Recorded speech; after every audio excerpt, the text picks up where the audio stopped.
আসসালামু আলাইকুম সম্মানিত ভিউয়ার্স, কেমন আছেন আপনারা? আরো আরেকটি নতুন ভিডিও নিয়ে আপনাদের সাথে চলে আসলাম। আমাদের একটা সবুজ প্রকৃতির ভিডিও, যেটা আমার পিছনে আপনারা দেখতে পাচ্ছেন।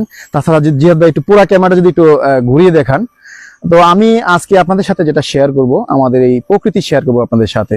আমরা প্রতিনিয়তই কিন্তু প্রকৃতির কাছে হেরে যাই, প্রকৃতির কাছে হেরে যাই। কারণ হচ্ছে এই সবুজ প্রকৃতিতে আসলে আর নিজের কথা মনে থাকে না, বাড়ির কথা মনে থাকে না, পরিবারের কথা মনে থাকে না। কেন? এটা আল্লাহর সৃষ্টি একটা সুন্দর একটি জগৎ, যেখানে আপনি শুধু সবুজ আর সবুজ পাবেন, আর অক্সিজেন তো থাকছেই। তো আমরা দিন দিন কিন্তু এই পরিবেশটা নষ্ট করে দিচ্ছি আমাদের নিজের হাতে। কেমন করে নষ্ট করছি সেটা আপনারা খুব ভালোই জানেন। আমরা কিন্তু দিন দিন ওটা পুড়ে ফেলছি, কিংবা গাছগুলা কেটে নষ্ট করে ফেলছি, এবং আমাদের দিন দিনে কিন্তু অক্সিজেনের অভাব হয়ে আসছে। আমরা চাচ্ছি যে আমাদের বন ধ্বংস করতে, কিন্তু কারো মনে একবারও আসে না যে আমরা এই বনের দিকে একবার থাকাই, একটা গাছ কাটলে আমরা দুটা গাছ লাগাই। তো আমি ছোট্ট ভিডিওটা আপনাদের সাথে এটা এই জন্যই শেয়ার করলাম, এই যে জায়গাটা দেখে আপনাদের যেরকম খুব ভালো লাগছে, আমারও খুব ভালো লাগছে। তো আমরা চাইবো সবসময় আমরা সবাই মিলে এই ধরনের বন সৃষ্টি করতে, নিজের হাতে গাছ লাগাতে।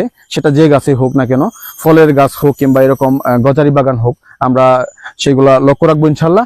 আর হচ্ছে যে সবার কাছে রিকোয়েস্ট থাকবে, আমরা সবাই গাছ লাগাই, পরিবেশ বাঁচাই, নিজেকে বাঁচাই, অক্সিজেনকে ধরে রাখি। ধন্যবাদ সবাইকে। আসসালামু আলাইকুম।